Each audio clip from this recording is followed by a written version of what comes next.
It's been a while since we've discussed the top growth ETFs, and there's been a lot of jockeying for position since then. In this video, we'll see how the big dogs stack up on my score-keeping spreadsheet. And I added a couple tickers based on the comments from my last update. So don't be shy out there. Let me know if you have a new contender for me to throw in the mix for this series. If you're new to the channel, welcome. My name's Jeff, and here we aim to grow your wealth with simple, time-tested solutions. Please whip that like button, subscribe if you haven't already, and drop me a comment down below with anything that comes to mind. If you or a friend are interested in using Snowball Analytics or seeking Alpha Premium, be sure to check out the pinned link in the comment below.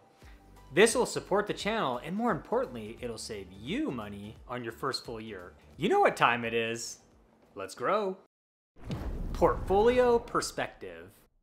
Growth ETFs have gone absolutely ham for well over a decade now. Even the recent rough patch in early 2025 is just a tiny blip in the greater scheme. The performance of growth has crushed that of value, and it's not even close. But we can't simply use past performance to build out a portfolio that will dominate in the future. Past performance is useful because it shows us what happens to certain types of investments in a variety of markets. But I think it's always important to maintain a balanced portfolio. I love me a nice mix of growth and value at all times. If we blindly select the past winners based on total returns alone, we're going to get trucked by the reversion to the mean. It's always important to zoom it out, and I mean way out, to see what the past century and beyond has given us investors. This will prevent us from selling low and buying high while trapped on the hype train. We will only be discussing the growth side of things for the remainder of this video. To the moon we go. Growth ETFs. I think it's perfectly reasonable to have a growth tilt in a portfolio that is early on in the accumulation phase. Growth will crash, and it will crash hard, but it seems to bounce back with a vengeance over the long run. And for all you younger people out there, a crash is technically great for your wealth building process. Every dollar you pump into the market at that time will buy more shares of your favorite growth ETFs. The NASDAQ 100 is my favorite multi-sector growth index, and it has obliterated the returns of the S&P 500 over its 40-year history. Get this. If you invested $10,000 in the S&P 500 in 1986, and you added $500 per month, you would end with a cool $3,519,261 over that 39 years. Not too shabby. If you invested those same dollars in the NASDAQ 100 instead, with something like Qqqm, you would have ended with $9,626,220. I think that difference of $6,106,958 is material. Seems fake, right? Especially if you saw how terrible the down years were on the growth index. These figures are in fact real, and you can check them out in my free spreadsheet in the description below if you want to dive deeper. And I feel all the cool story bro looks out there staring me down right now. What exactly is the takeaway here? Never panic sell growth ETFs, ever. You can literally throw away over a decade's worth of progress with one freakout. That is not hyperbole. The ETFs we're about to get into are all great, but they come with that hard requirement of dollar cost averaging into them over multiple decades for the best results. The best growth ETFs. I only plan on dropping 2 videos per year in this series, so there will be no holding back on the nerdy data. And last thing before we dive in, I only want one ETF per index. For example, VGT and FTEC, which are both great ETFs, followed the same index. It doesn't make sense to have both taking up space on the spreadsheet. Please make sure that any suggestions that you drop down in the comments follow a unique index or methodology, and they're not already covered here on the spreadsheet with one of these other ETFs. We'll start with my ETF compare spreadsheet, which you can find for free in the description, and then we'll branch into total return analysis out in Seeking Alpha. We'll begin here on the growth ETF tab out on the spreadsheet, And I have the tickers listed in alphabetical order right now. These are the growth ETF tickers that we'll be comparing today on the spreadsheet, and then we'll narrow it down and pull a few out to Seeking Alpha. And let's just start with a couple high-level things that I normally forget in these videos. I updated this on Sunday the 11th, so it was through 5/9/2025's data. Close of market Friday. I'm recording this video on May 12th at about 10:30 a.m. So the market is open right now, and it is up big on news of, I think, China and US tariff talk. I haven't read any depth yet, but it sounded like some positive news on the tariff front, and the market's up a good 3%. So already we're outdated, but it's apples to apples, and we're here at a snapshot in time. And then one other housekeeping before we dive in, I highlighted in orange the indices that are 100% or almost 100% technology. And you can see that that's IYW, SMH, SOX, VGT, and XLK. And then the other ones that are not highlighted are right around 50% technology within their growth index, except for VOOG is around 40%, I believe, and SPMO is about 30% tech. But other than that, all these other ones are roughly 50% technology. And then column B, and I won't read these all off, I promise, just puts the index that each one of these follows. These are all passively managed ETFs. And I won't go into depth in a video like this. You know, sometimes I do a deep dive on one ticker in a video. I'll let you do your own research, or maybe you already know your favorites. And then the assets under management here. This is the first one I'll sort by. Oh, and it actually worked. Nice. Sometimes these aren't technically numbers. So you can see VOO, which I have highlighted in yellow. I just include the market just for context. Obviously not a growth ETF. It's roughly an equal mix between growth and value, but I always like to have VOO on all of my tabs just to compare back to quote unquote the market. Over $1.3 trillion are invested in VOO. And then you can see the good old triple Qs are the #1 of the growth ETFs that we're examining today at over $300 billion of assets under management. VUG, it's the oldest of the bunch. It's over 32 years old. It's the old guy, and it has a very nice $269 billion of assets under management. VGT, my bay, is over 90 billion. And then you can see XLK is 67 billion, and then we get to under 40 billion for the rest of them. But I always like to check out the assets under management just to get some context. And then the holdings is very important too, along with the top 10 holdings percentage, because some are very top heavy. Even though they have a lot of holdings, they're less diverse. You can see the S&P 500 by comparison to these growth ETFs is very diverse at 500 companies, and only 34% of the index is its top 10 holdings. That's a very small percentage, averaging about 3.3% per. And QQQ typically holds 100 companies, and about half of them are the top 10. And so I won't read them all, but I will point out a couple highlights. And that's VGT and XLK are both technology, and they have a lot of overlap, similar to VOO and VTI. And also similar to VOO and VTI, VGT includes small and mid-cap tech companies, where XLK is mostly large cap and some mid-cap as well, but only 72 holdings compared to 313. So I like getting just over 10% in small cap like VGT gives me. And the other competition with those two, I'll point out, is IYW, and that's a Russell 1000 technology index. It has 145 holdings, splits the difference there. But within those holdings, it is more akin to XLK as far as mostly large cap and a little mid, with little to no small cap. And I'll just note out, because it's no secret if you've been watching my channel, I love VGT and it's a big part of my portfolio. That is one of the primary reasons, just to get a little more diversity. And then SMH and SOX are 100% semiconductor companies. And you can see SMH only holds, I believe, is 25 semiconductor companies, all in the US. And within that, 72% of them are the top 10 holdings. It's 100% a subsector of technology. And even within that small niche, 72% are in the top 10. So this one is not for the faint of heart. And then just to quickly touch, QQQ, a little more concentrated from a company perspective than its main competition, SCHG, which holds 229 companies, although it's a little more top heavy. So they've always had that weird dynamic as far as which one's quote unquote more diversified. Vong holds nearly 400 companies.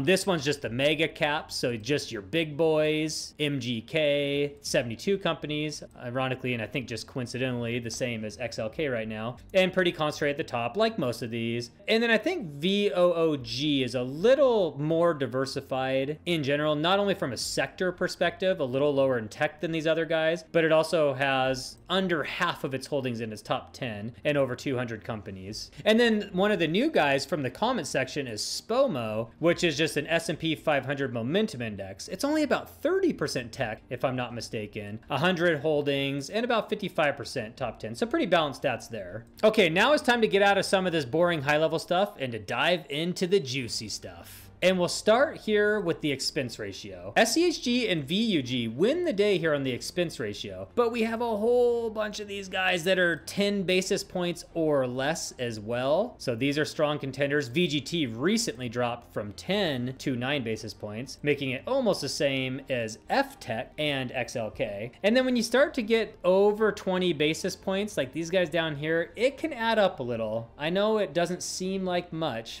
but man, compound's a crazy thing. Your two semiconductor ones are at 35 basis points. And then IYW, it's always bothered me that unlike its competition, it's all the way up at 39 basis points. And that really can add up, and usually does. Although, hold that thought. And now moving on to the trailing 12-month dividend yield. This isn't why we're here, you guys. Let's be honest, we're here for the total returns with the growth ETFs of the world. But sometimes it's just fun to look at this, and I won't even read these off. We're anywhere from 0.76% all the way down to 0.44%. So most of them are right in that 0.5% range. And you have IYW, which is kind of weirdly down there at 22 basis points. The 3-year dividend CAGR, it is nice to see positive numbers here. And whoa, we see some big positive numbers. QQQ at almost 20%. Okay, DGRO and SCHD, we have a new dividend king. No, I'm playing, but that's actually pretty crazy. It's funny because VGT was up in the high teens recently and had a bad dividend that literally brought it to last place here. That's a little bizarre. It's at 2.34% and only 1.45% on the 5-year dividend CAGR. It's funny how one low quarter can really derail this because it was up here last time. But we do have some up here in the double digits. That's always nice to see. And we'll zoom it out 5 years real quick.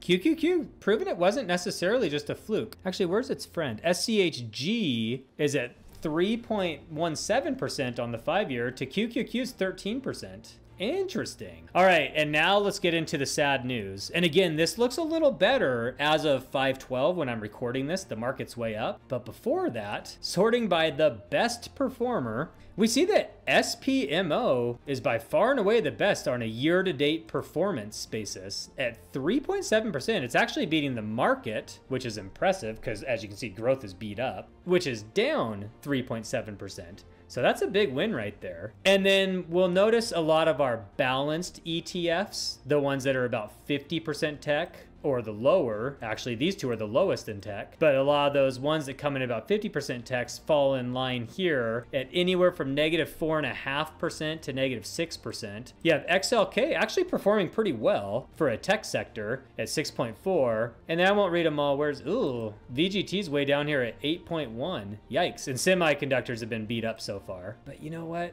Who cares about year to date? Let's look at 1 year performance. SPOMO. Okay, I see you. It's up 24% on the year to date performance. And VOOG is once again second place in MGK. Man, I've talked smack about these guys in the past compared to the SCHGs and the QQMs and the VGTs, but apparently the joke's on me lately. You can see SCHG, of all the ones I primarily follow, is the #1 performer at about 12% in the last year. VGT's right there at 11 though. We basically have a pretty big cluster, you know what, of a tie here. And then the market is still being outperformed by the growth at 8.5 2.5% in the last year. And then some of the less diversified ones have really struggled here. But don't worry, they get the last laugh. Over the last 3 years on the total return, so from 3, 5, and 10 years, we do have the total return figures instead of just the performance. SMH reigns supreme at 107% on the last 3 years. SPOMO still hanging tough at 88. And then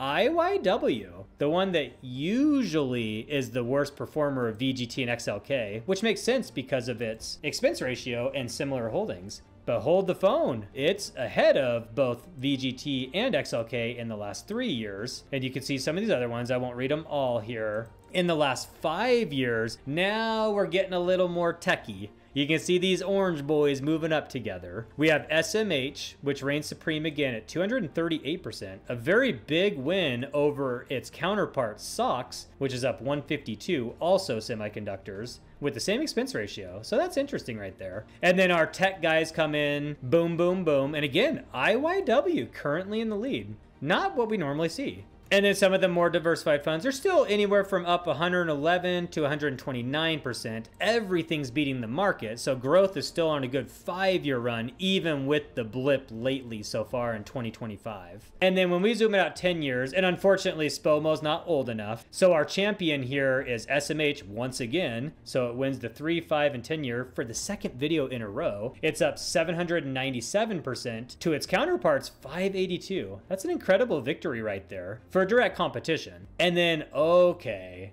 you gotta be kidding me here. IYW is still ahead of my favorite, VGT, by 7%. And then XLK, they're all right there. I mean, these tech ones are going to perform somewhat similarly. QQQ has been the king for a while when we zoom out, and we'll look at that more in Seeking Alpha because we're going to zoom out even more. The bigger the window, the better. This stuff, it's just a little blip. It's just noise. You want 10 year, you want 20 year, 50 year, 100 year. That's what you want to look at as an investor. And the Qs go up 385% to their main competition, in my opinion, SCHG's 311 and VUG's 289. And then VUG's trailing a little bit. Of course, the market's getting crushed by all these growths when we zoom it on out, which is good to see for the growth investors that don't panic sell and stay the course. But yeah, this gives us a good indication of some of the top dogs. I hopped out to Seeking Alpha, and before we dive into the total returns of our favorite growth ETFs, I was just going to show you guys that I'm not crazy. We're out here, and you can't see this, but it's 10:52 West Coast time on Monday, the 12th of May. And you can see that the HODL Factory, that's my individual stocks, they're kicking butt. They're officially ahead of the market overall now, which is exciting. It's been just over 2 years for those of you that have followed that journey. The market's way up today. You can see the portfolio's up 2.74%. But you know what? This will be included in our next growth update, so we're just banking this green. All right, we're out here on our charting tab out in Seeking Alpha, and I am set to total returns for all these investments. I have these sorted in a specific order, and we'll get there. We're starting out on year to date. I promise for all the IYW fans, I'll get it in the mix when some of the newer ones fall out, and we'll get there when we zoom out. Without further ado, on year to date, you can see that tech specific ones are down a little. SMH has actually made a nice little run to catch up. It's now only down 2.5%. And VGT is down the most in the pack. I mean, the consolation prize is down a nice 4.69%, but yeah,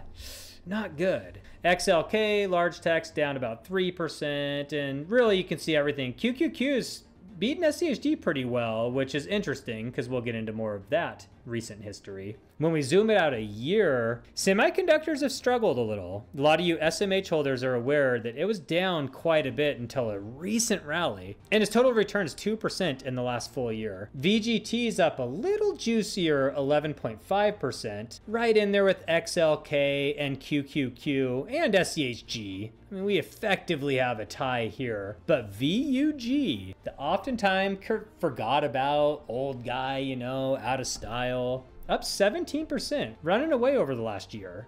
When we zoom it out 3 years, SMH is officially in hold my beer territory at 120% total return. And we do have VGT up there at 79, just ahead of its friend XLK, which is at 76%, and QQQ at 77. They're all right there once again. SCHG, now this is what I wanted to highlight. It has been better recently than QQQ and VGT, which are the ones I follow the most. And you can see here the 3 years supports that little theory at 83%. And VUG is hanging tough right here with the other big boys at 77. The last 3 years have tech-specific and multi-sector growth being about the same overall. Now, when we scooch it out 5 years, SMH is still laughing all the way to the bank at 269%. VGT falls a little short of XLK. Again, they're battling the tech bros. You know, this is the big bro. Little older, I believe, on inception, and only the big guys. And baby brothers always trying to battle with them. And they're both right at about 150%. They run away from the multi-sector just a touch. But one thing I wanted to point out,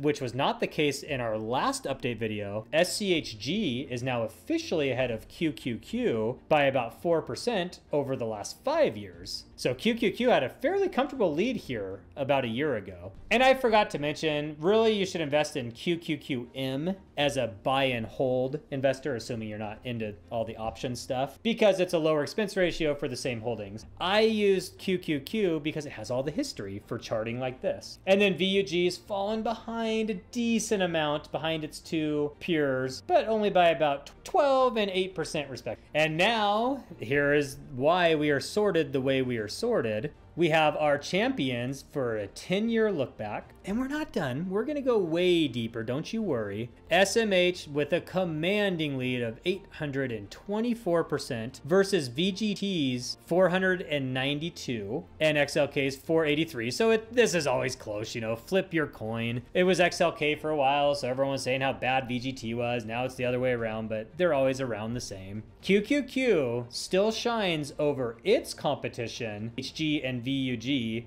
by quite a bit, being up 393% compared to the 320 of SCHG and the almost 300 of VUG. The more we zoom out, the more we see QQQ shine. All right, now we're zoomed out 15 years, and these all have 15 years of age. So we are still good to go here. And like I said, the more we zoom out, the more you really find out, because you want to buy and hold things forever, like Mr. Buffett says to do. And wow, these are still in perfect order. I did not touch them, but SMH is up 1,600%.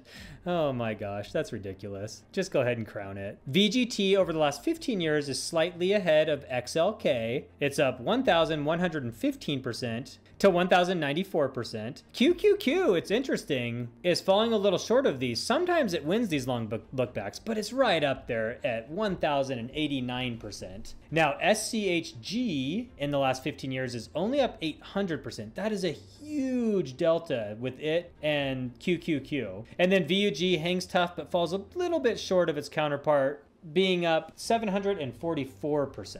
And now this is where we say goodbye to SCHG because we're almost at its age cap. So I'm going to zoom out 20 years and I'm going to add in our other tech friend. All right, we are officially out the full 20 years. I did have to drop SMH. It didn't have data in Seeking Alpha for that, along with SCHG, but I added IYW back in, and just for fun, I threw in the market, and I had to use SPY because VOO doesn't go this far back. So all of these should be as of 5/9/2005, and they are. So our grand champion of 20 years is none other than my favorite. And no, I didn't curate this data just to win. VGT is up 1,486% to QQQ's 1,459. That's basically a tie over that long of a time frame. IYW is 1,423%, and you can see VGT starts to pull away with that expense ratio difference. Although ironically, it outperformed large tech, which was up 1,365. Usually this is also ahead of IYW when we zoom out, but VGT, I feel like is the most balanced over time. And again, it's because it adds small, mid, and large cap. I love that index that it follows. But you have them all right here. And then VUG falls way down at 879% over the last 7,300 days. But then you have SPY, the market, is up about 610%. So you can see that growth is on an incredible 20-year run. I decided that we are officially going to crown kings on each of these videos. And I'm too lazy to look back, but we're going to have, let's see. And I'm doing this off the top of my head, but I think we are going to have a 10 and 20-year king for each video. So this video, the 10-year king is SMH, surprise, surprise, puppy surprise. And the 20-year king, maybe a legit surprise, is VGT. So I'm gonna start tracking that. I'm gonna add it to the spreadsheet. Let's talk about how I plan to use the information from this video in my personal portfolio. The rest of 2025. Your target allocations will vary based on your age, your point in your career, and your risk tolerance, and things like that. So for me, I'm almost 43 years old, and I personally like to hold about a third of my overall portfolio in growth ETFs. That growth is primarily in VGT for me. The other two sections of my portfolio, the value and the cornerstone, are mostly in SCHD and VU. I'm boring, I admit it. I use a target allocation strategy to put each new dollar in the most beat up of the 3 positions. This way I'm always buying the comparative dip on autopilot without having to make any gut decisions. Now it's time for me to learn from you. What growth ETFs do you hold in your portfolio, and why do you hold them? And check out one of these 2 videos to continue down your path towards financial freedom. Remember, money is overrated, freedom is not. Thanks for watching, and I will see you here in the next one. Peace!